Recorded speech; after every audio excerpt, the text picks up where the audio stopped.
Olá, graça e paz, meu irmão, minha irmã. Estamos iniciando a leitura da Bíblia em 365 dias, sendo este o 4º dia.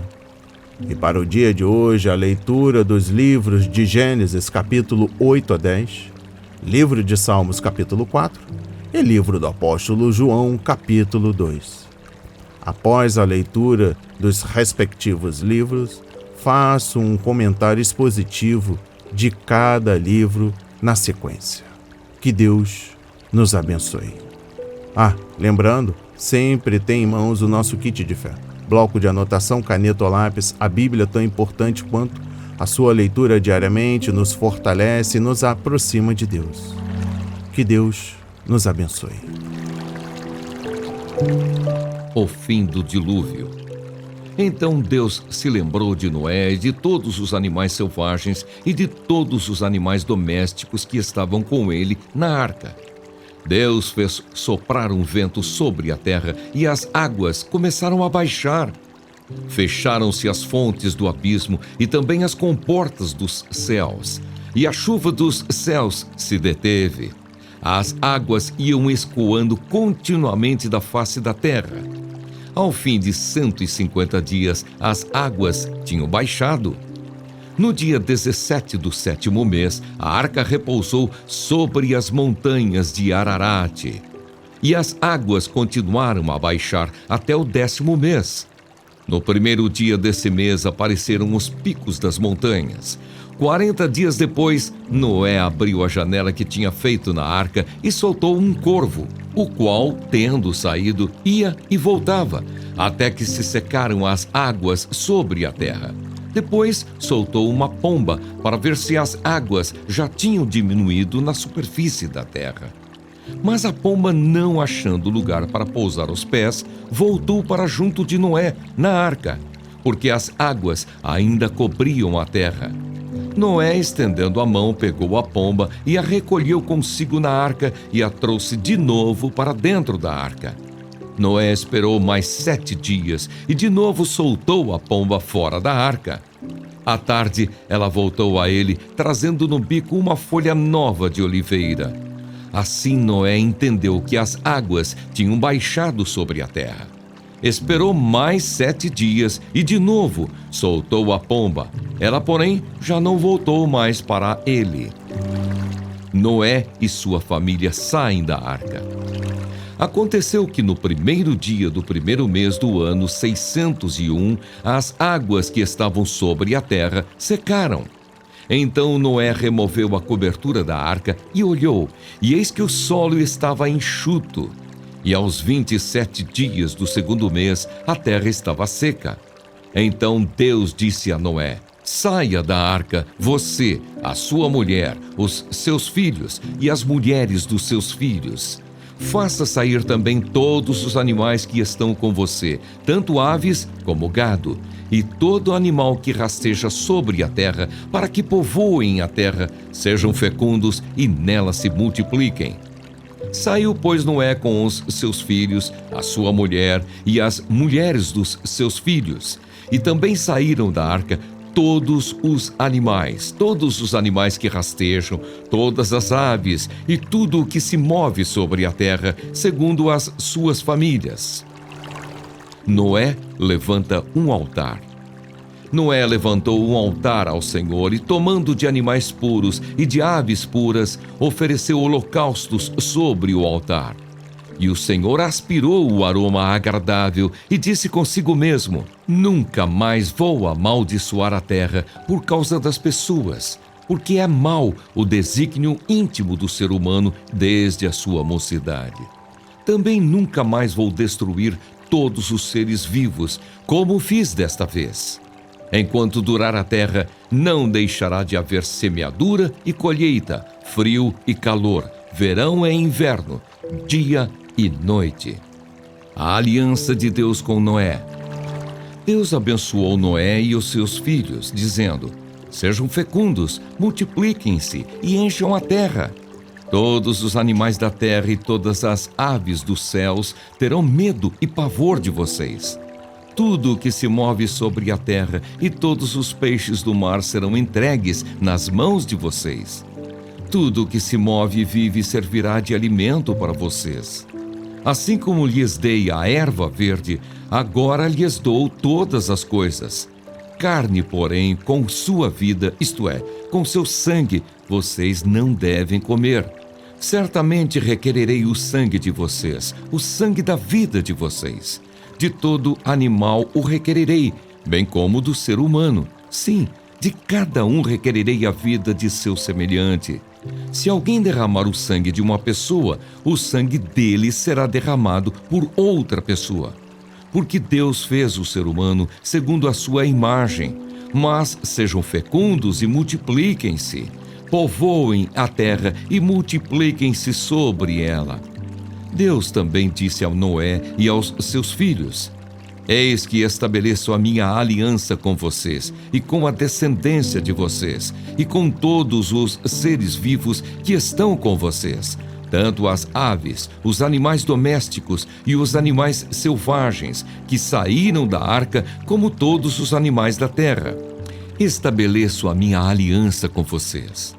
Nunca mais os seres vivos serão destruídos pelas águas de um dilúvio.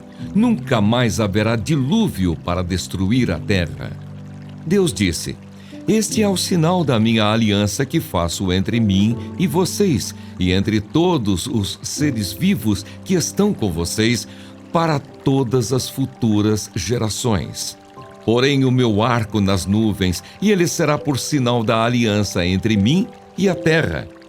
Quando eu trouxer nuvens sobre a terra e nelas aparecer o arco, então me lembrarei da minha aliança firmada entre mim e vocês e todos os seres vivos de todas as espécies. E as águas não mais se tornarão em dilúvio para destruir todos os seres vivos. O arco estará nas nuvens. Eu o verei e me lembrarei da aliança eterna entre Deus e todos os seres vivos e todas as espécies que há sobre a terra. Deus disse a Noé: Este é o sinal da aliança estabelecida entre mim e todos os seres vivos sobre a terra. Os filhos de Noé que saíram da arca foram Sem, Cã e Jafé. Cã é o pai de Canaã. Esses três são os filhos de Noé. E a partir deles se povoou toda a terra. Noé pronuncia bênção e maldição. Sendo Noé agricultor, passou a plantar uma vinha. Bebendo do vinho, embriagou-se e ficou nu dentro de sua tenda. Cã, pai de Canaã, vendo a nudez do pai, foi contar isso aos seus 2 irmãos, que estavam do lado de fora.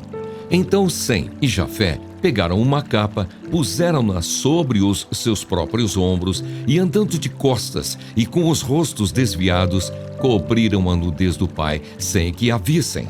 Quando Noé despertou do seu vinho, soube o que o filho mais moço havia feito. Então disse: Maldito seja Canaã, seja servo dos servos para os seus irmãos. E continuou: Bendito seja o Senhor Deus de Sem, e Canaã lhe seja servo. Que Deus engrandeça Jafé, e que ele habite nas tendas de Sem, e Canaã lhe seja servo. Noé, depois do dilúvio, viveu ainda 350 anos. Todos os dias de Noé foram 950 anos, e morreu. Descendentes dos filhos de Noé. São estas as gerações de Sem, Cã e Jafé, os filhos de Noé. A eles nasceram filhos depois do dilúvio. Os filhos de Jafé foram Gomer, Magog, Madai, Javã, Tubal, Meseque e Tiras. Os filhos de Gomer foram Askenaz, Refate e Togarma. Os filhos de Javã foram Elisá, Tarsis, Quitim e Dodanim.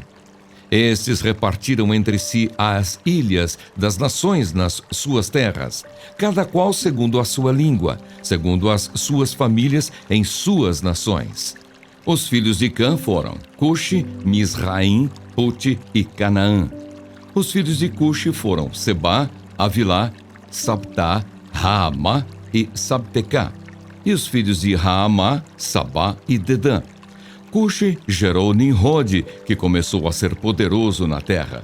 Foi valente caçador diante do Senhor. Daí dizer-se, como Nimrode, poderoso caçador diante do Senhor. O princípio do seu reino foi Babel, Ereque, Acade e Calné, na terra de Sinar. Daquela terra ele foi para a Assíria e edificou Nínive, Reobote-ir e Calá. E entre Nínive e Calá, a grande cidade de Rezém. Misraim gerou Ludim, Anamim, Leabim, Naftuim, Patrocim, Casluim, de quem descendem os filisteus, e Caftorim. Canaã gerou Sidom, seu primogênito, e Et, e também os Jebuseus, os Amorreus, os Girgaseus, os Eveus, os Arqueus, os Sineus, os Arvadeus, os Zemareus e os Amateus. Depois as famílias dos cananeus se espalharam, e a fronteira dos cananeus foi desde Sidom, indo para Gerar, até Gaza, e indo para Sodoma, Gomorra, Admá e Zeboim, até Laza. São estes os filhos de Cã, segundo as suas famílias, segundo as suas línguas, em suas terras, em suas nações. A Sem, que foi pai de todos os filhos de Éber, é irmão mais velho de Jafé, também nasceram filhos. Os filhos de Sem foram Elão, Assur, Arfaxade, Lude e Arã. Os filhos de Arã foram Uz, Ul, Jéter e Mas. Arfaxade gerou Salá, e Salá gerou Éber. A Éber nasceram 2 filhos. O nome de um foi Peleg, porque em seus dias se repartiu a terra, e o nome de seu irmão foi Joctã. Joctã gerou Almodá, Selefe, Azarmavé, Gerá, Adorão, Uzal, Dicla, Obal, Abimael, Sabá, Ofir, Avilá e Jobabe. Todos estes foram filhos de Joctã e habitaram desde Messa, indo para Cefar, montanha do Oriente. São estes os filhos de Sem, segundo as suas famílias, segundo as suas línguas, em suas terras, em suas nações. São estas as famílias dos filhos de Noé, segundo as suas gerações, nas suas nações. E destes foram disseminadas as nações na terra, depois do dilúvio.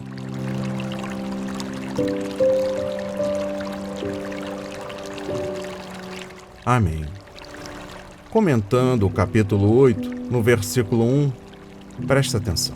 Lembrar-se, nesse contexto, significa agir em nome de outro.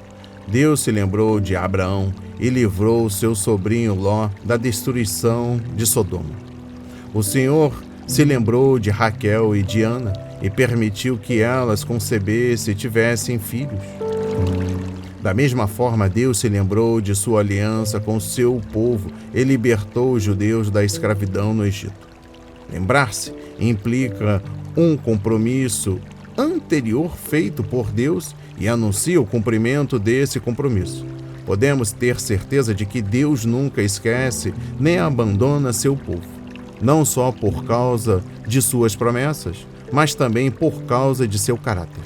Deus é amor e, onde há amor, há fidelidade. Ele nunca pode negar a si mesmo ou a sua palavra, pois ele é o Deus fiel.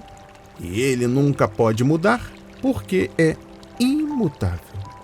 No versículo 18, Noé foi um homem de fé, cujo nome está registrado em Hebreus 11, juntamente com o de outros heróis da fé. Ele teve fé para andar com Deus, quando o povo do mundo ignorava e desobedecia ao Senhor. Teve fé para trabalhar pela causa de Deus e dar testemunho em favor da vontade divina, quando a oposição à verdade era frequente. Em se tratando da fé salvadora, cada um de nós deve confiar pessoalmente em Jesus Cristo. Não podemos ser salvos pela fé de outra pessoa em nosso lugar. A esposa de Noé, seus 3 filhos e suas 3 noras também criam em Deus. Eles provaram isso ao permanecer com Noé, enquanto ele trabalhava e testemunhava, e depois ao entrarem na arca em obediência ao Senhor. Comentário dos versículos 20 e 21. A descrição de que Deus sentiu o aroma agradável é uma maneira humana de afirmar uma verdade divina, a de que o Senhor estava satisfeito com aquele sacrifício, aceitou e se agradou de seu povo e da adoração que lhe prestaram. Se Deus se recusasse a sentir o perfume da oferta, isso significaria que ele não havia se agradado dos adoradores. Na linguagem do Novo Testamento, o sacrifício fala de Jesus Cristo oferecendo-se por nós, vivo em amor, como também Cristo, eu disse, Cristo nos amou e se entregou por nós como oferta e sacrifício de aroma agradável a Deus. Efésios 5, versículos 2. Aqueles que permanecem a Cristo são nova criação. 2 Coríntios capítulo 5, versículo 17. E quando o Pai olha para eles, vê a justiça de seu Filho. 2 Coríntios capítulo 5, versículo 21. Comentários do capítulo 9. Versículo 1. Quando saiu da arca, Noé era como um segundo Adão, prestes a inaugurar um novo começo para a raça humana. A fé no Senhor livrou Noé e sua família da destruição, e seus 3 filhos iriam repovoar toda a terra, conforme versículo 18. Deus disse a Adão e Eva: sejam férteis e multipliquem-se, encham a terra. E ele repetiu esta ordem 2 vezes para Noé e sua família. Todos os descendentes de Noé foram importantes para o plano de Deus, mas a linhagem de Sem foi especialmente fundamental, porque dela viria Abraão, o homem que Deus escolheu para ser o pai da nação judaica. E dessa nação viria o Redentor que iria cumprir a promessa de Gênesis, capítulo 3, versículo 15, e esmagar a cabeça da serpente. Comentários dos versículos 2 a 4. Quando Deus estabeleceu Adão e Eva no jardim, deu-lhes frutos e plantas para comer. Contudo, após o dilúvio, o Senhor ampliou a dieta humana e nela incluiu a carne. No entanto, Deus pôs uma restrição ao consumo de carne animal, e ela não deveria conter sangue. Deus resumiu para Noé a lei que, mais tarde, ortogaria a seu povo por intermédio de Moisés. A vida está no sangue, e a vida deve ser respeitada, mesmo que o animal seja abatido para consumo humano. Conforme Levítico 3, versículo 17, capítulo 7, versículo 26 e 27, capítulo 17, versículos 10 a 14, capítulo 19, versículo 26, Deuteronômio 12, versículos 16, versículo 23 a 25 e capítulo 15, versículo 23. Comentário dos versículos 5 e 6. Depois de discutir a questão do tratamento da vida animal, o Senhor passou a tratar de um tema ainda mais importante: o derramamento de sangue humano.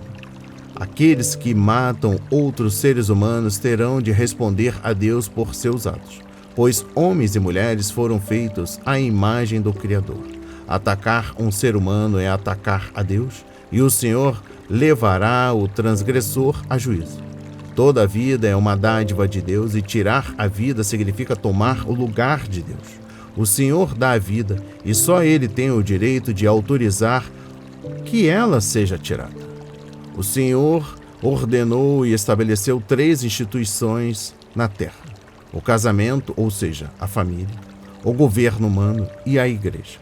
Cada uma tem sua esfera de responsabilidade, e uma não pode substituir a outra. A igreja usa a espada do Espírito, e não a espada da justiça. Contudo, se o governo, o Estado, interfere em questões de consciência cristã, os fiéis têm o direito de desobedecer. Compreensão dos versículos 12 a 17. O Senhor fez do arco-íris um sinal de aliança. Deus sempre estabeleceu sinais visíveis para que seu povo se lembrasse das alianças estabelecidas com ele. A aliança com Abraão foi selada com o sinal da circuncisão, e a aliança mosaica no Sinai, com o sinal do sábado semanal. Pois a aliança de Deus com Noé e, com toda a criação, foi selada com o arco-íris. A partir dali, toda vez que visse o arco-íris, o povo se lembraria da promessa de Deus de que nenhuma tempestade no futuro se tornaria um dilúvio universal e destruiria a humanidade. O arco-íris não é só para que o vejamos, pois o Senhor disse: toda vez que o arco-íris estiver nas nuvens, olharei para ele. É claro que Deus não se esquece de suas alianças com seu povo, mas isso é apenas outra maneira de nos assegurar que não precisamos ter medo. Quando olhamos para o arco-íris, sabemos que nosso Pai também está olhando para ele e, portanto, o arco-íris se torna uma ponta que nos une ao Criador. Versículo 26. Noé profetizou 3 vezes que os descendentes de Canaã, filhos de Cã, iriam se tornar o mais vis dos escravos. Por isso, grande parte da história do Antigo Testamento narra situações em que os cananeus foram subjugados. Versículo 26. Sem é o antecessor de Abraão, o fundador da nação hebraica. Assim, Noé estava se referindo ao povo judeu. A promessa de que o Senhor iria enriquecer espiritualmente o povo judeu foi feita a Abraão e mais tarde explicada por Paulo. Romanos 3, versículos 1 a 4, capítulo 9, versículos 1 a 13. É por meio de Israel que temos o conhecimento do verdadeiro Deus. Foi aquele povo que nos legou a palavra escrita de Deus e o Salvador. Jesus Cristo nasceu em Belém, oriundo da tribo de Judá. No hebraico, Sem significa nome, e foi o povo de Israel que preservou o nome do Senhor. Comentário sobre o capítulo 10, versículos 1 a 32.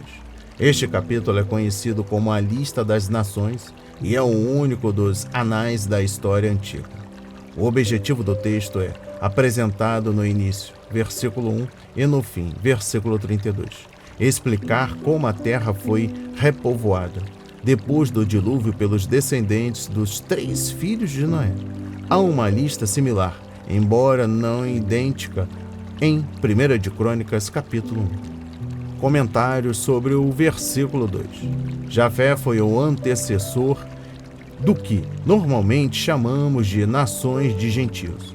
É difícil identificar algumas dessas nações e lhes dar nomes modernos.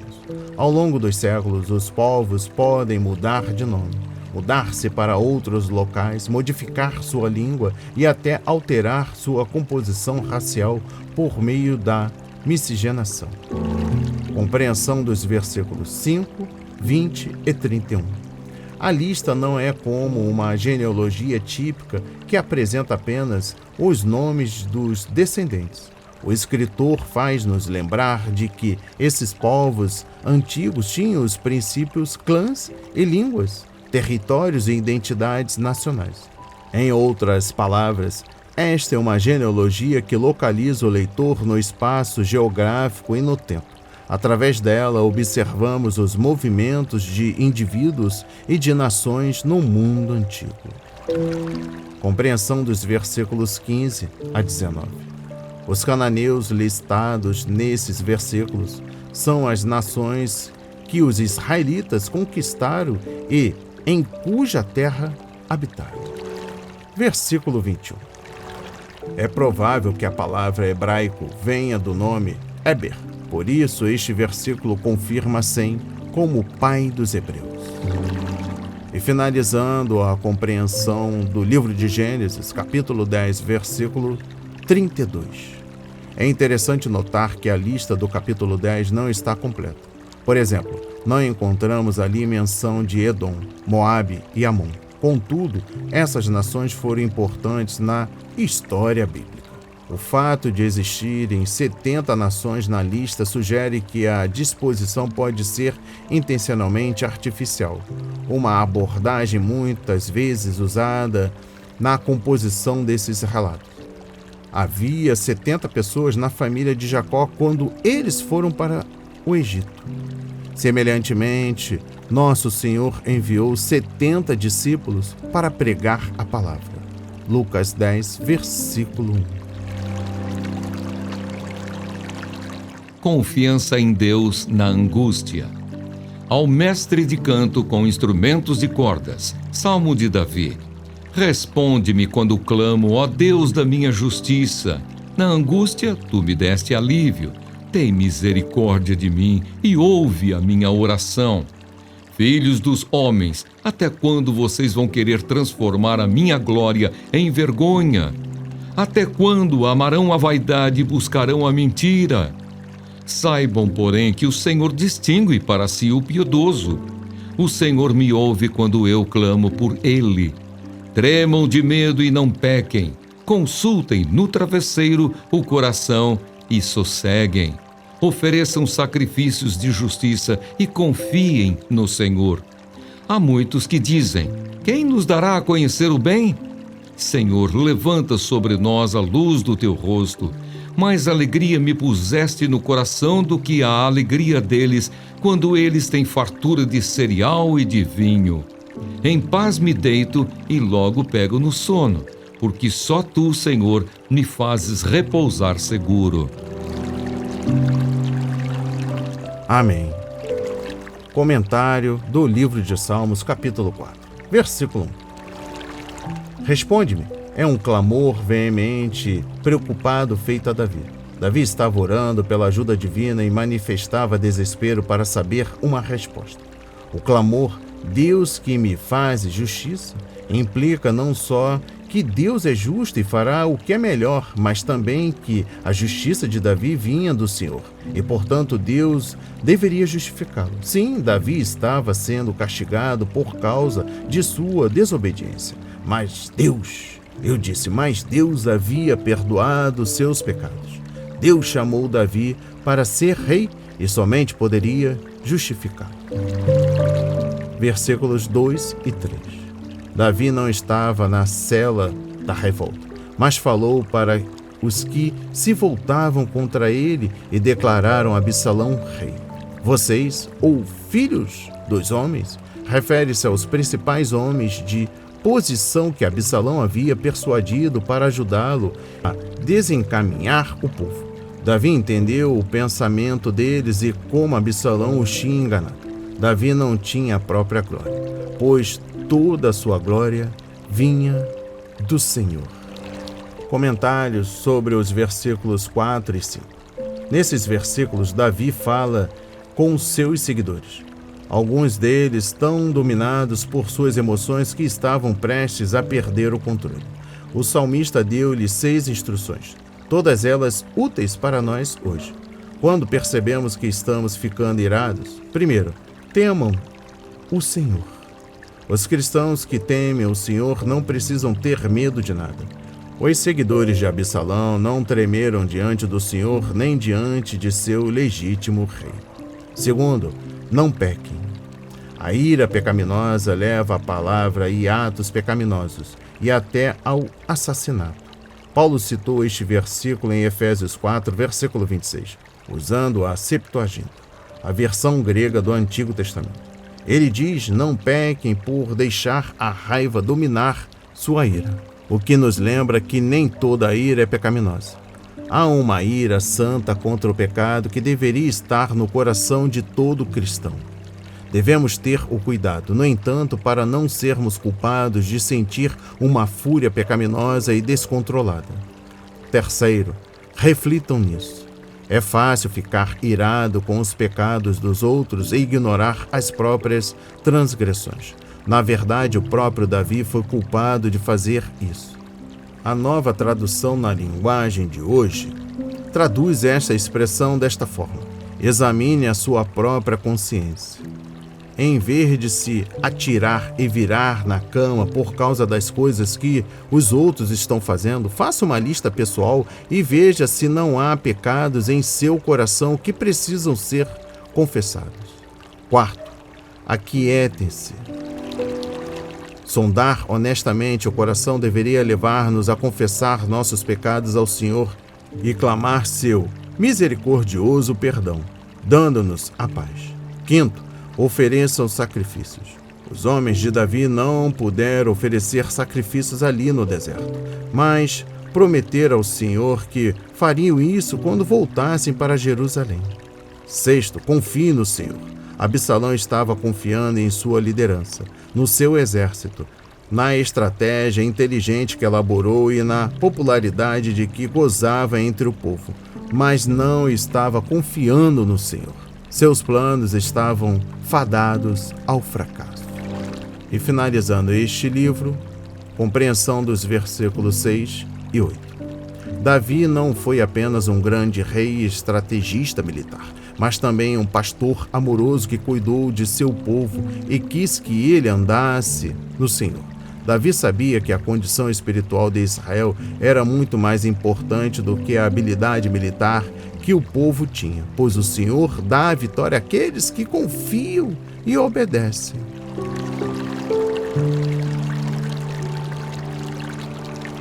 João, capítulo 2. O casamento em Caná da Galileia. 3 dias depois, houve um casamento em Caná da Galileia, e a mãe de Jesus estava ali. Jesus também foi convidado com os seus discípulos para o casamento. Tendo acabado o vinho, a mãe de Jesus lhe disse: "Eles não têm mais vinho." Mas Jesus respondeu: "Por que a senhora está me dizendo isso? Ainda não é chegada a minha hora." Então ela falou aos serventes: "Façam tudo o que ele disser." Estavam ali 6 potes de pedra que os judeus usavam para as purificações, e em cada um cabiam cerca de 100 litros. Jesus lhes disse: "Encham de água esses potes." E eles o encheram totalmente. Então lhes disse: "Agora tirem um pouco e levem ao responsável pela festa." Eles o fizeram.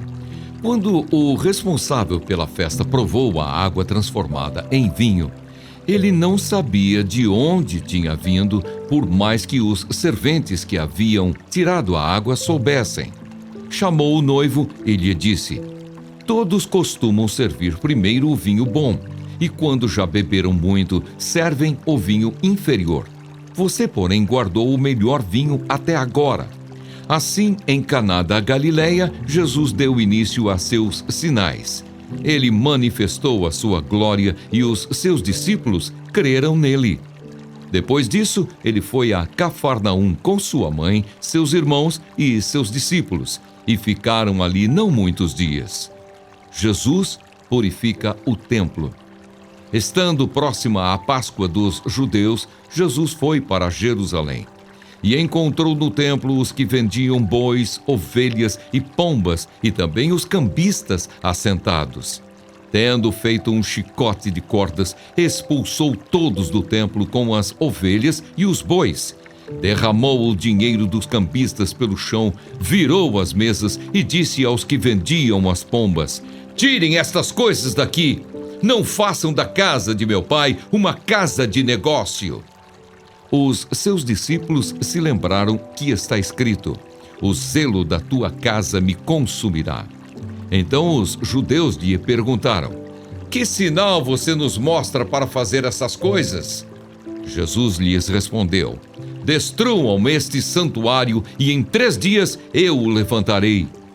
Os judeus responderam: "Este santuário foi edificado em 46 anos, e você quer levantá-lo em 3 dias? Ele, porém, se referia ao santuário do seu corpo. Quando, pois, Jesus ressuscitou dentre os mortos, os discípulos dele se lembraram que ele tinha dito isso e creram na Escritura e na palavra de Jesus. Jesus conhece todas as pessoas. Estando Jesus em Jerusalém, durante a festa da Páscoa, muitos creram no seu nome quando viram os sinais que ele fazia. Mas o próprio Jesus não confiava neles, porque conhecia a todos, e não precisava que alguém lhe desse testemunho a respeito das pessoas, porque ele mesmo sabia o que era a natureza humana.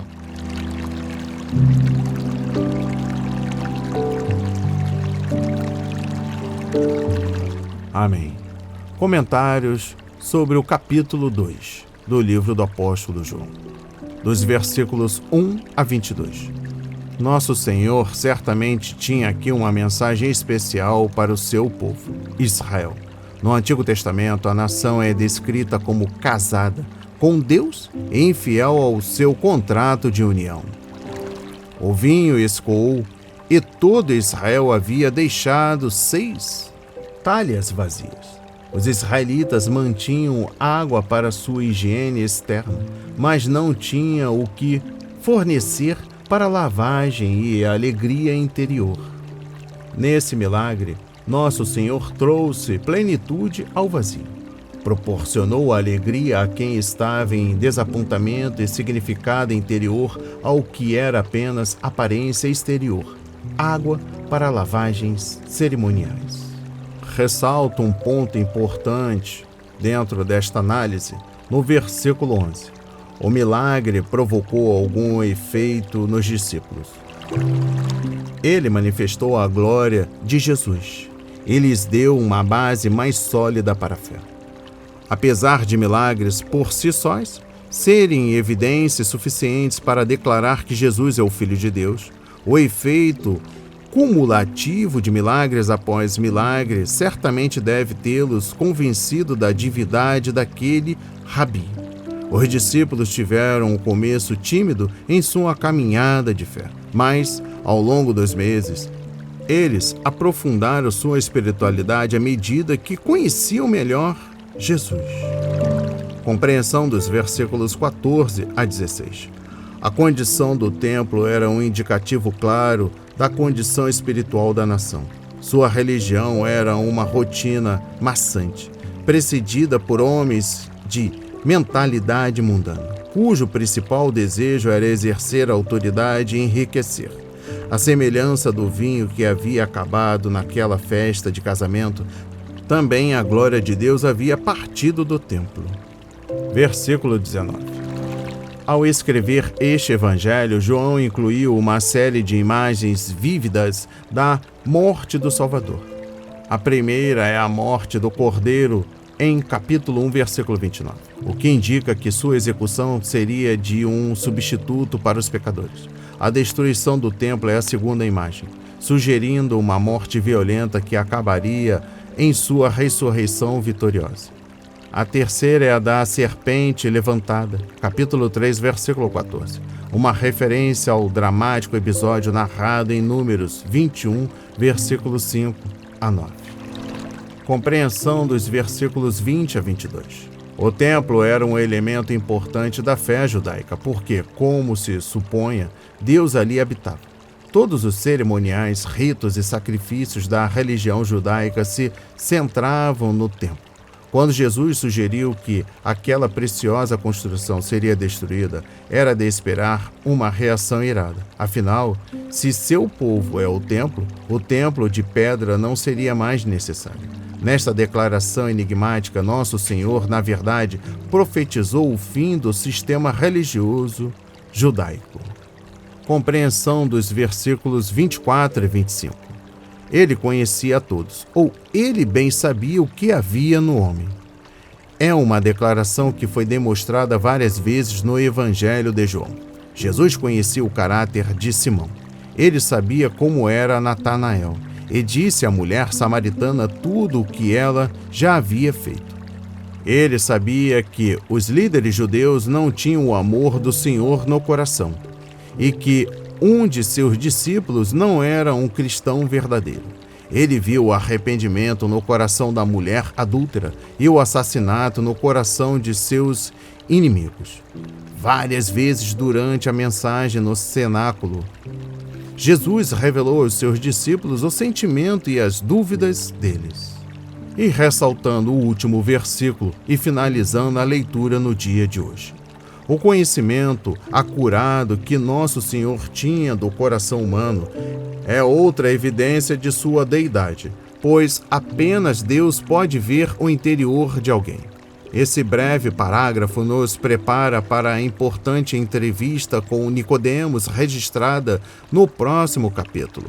Nicodemos queria aprender mais sobre Jesus e acabou conhecendo mais sobre si mesmo. Que as palavras de hoje toquem os nossos corações para a honra e a glória do Senhor.